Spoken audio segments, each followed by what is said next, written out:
حدیث مبارکہ میں ہے ایک خاتون تھی، وہ نبی علیہ السلام کی خدمت میں حاضر ہوئی. اے اللہ کے نبی صلی اللہ علیہ وسلم، مجھ سے بڑا گناہ سرزد ہو گیا.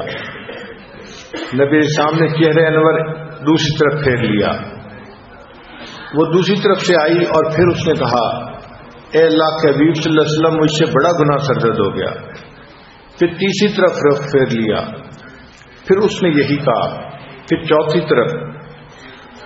جب 4 مرتبہ اس عورت نے اقرار کیا تو نبی علیہ السلام نے اسے کہا کہ تجھے وہم ہو گیا ہوگا.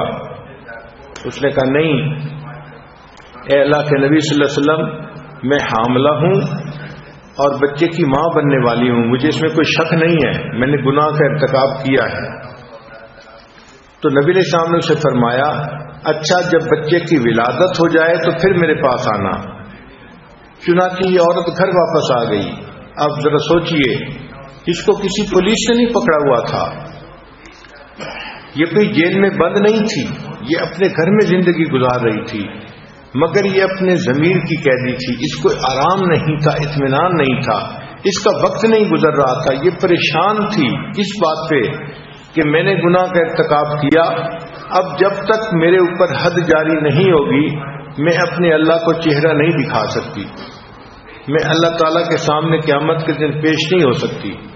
چنانچہ اس کے دل کو ایک فکر لگی ہوئی تھی، ایک پریشانی لگی ہوئی تھی، ایک غم تھا جس نے اس کو بے چین کیا ہوا تھا. چنانچہ 8-9 مہینے تھوڑے نہیں ہوتے، اتنا لمبا عرصہ اس نے گزارا اور بالآخر اس کے ہاں بیٹے کی ولادت ہوئی. تو ایک دن وہ اپنے بیٹے کو لے کے نبی السلام کی خدمت میں آئی. اے اللہ کے حبیب صلی اللہ علیہ وسلم، میرے ہاں بیٹے کی ولادت ہوئی ہے. نبی علیہ السلام نے فرمایا کہ کوئی اور عورت ہے قریب میں جو اس بچے کو دودھ پلائے؟ اس نے کہا نہیں، کوئی اور عورت تو نہیں ہے، میں ہی ہوں.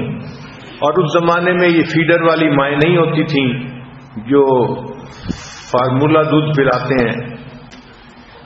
تو نبی علیہ السلام نے فرمایا کہ اچھا آپ جاؤ اور بچے کو دودھ پلاؤ. یہ بچے کا دودھ پینا مستقل 1.5-2 سال کا عمل ہوتا ہے. پھر وہ عورت واپس گھر آ جاتی ہے. وہ چاہتی اپنا ذہن بدل لیتی، رائے بدل لیتی، وہ چاہتی مکہ مدینہ طیبہ چھوڑ کے کسی اور بستی میں جا کے رہ جاتی، مگر اس کا دل اس کو مجبور کر رہا تھا کہ میں نے گناہ کا ارتکاب کیا ہے.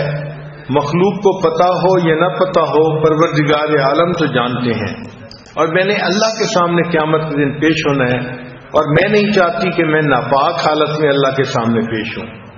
چنانچہ اس نے بچے کو دودھ پلایا، اور ایک ایسا وقت آیا کہ وہ بچے کو لے کے آئی اور بچے کے ہاتھ میں روٹی کا ٹکڑا تھا، یعنی بچہ روٹی کھا رہا تھا.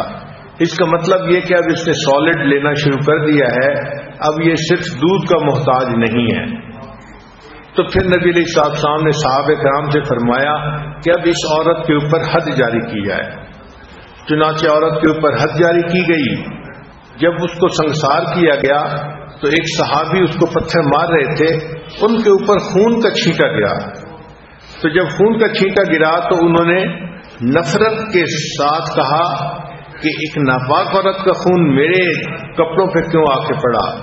تو جب انہوں نے اس طرح کی بات کی تو نبی علیہ السلام نے ان صحابی کو سمجھایا کہ اس عورت کو ایسا مت کہو، لقد تابت توبتن، اس نے ایسی سچی توبہ کی ہے، لقد قسمت بین اہل المدین 70 من اہل المدینہ وسعتہم، اگر اس کی توبہ کے ثواب کو مدینہ کے 70 گناہگاروں میں تقسیم کر دیا جاتا تو اللہ 70 لوگوں کے گناہوں کو معاف کر دیتے. تو ایسی سچی توبہ کرنے والوں کے واقعات کو پڑھنے سے انسان کو توبہ کے اوپر استقامت نصیب ہوتی ہے.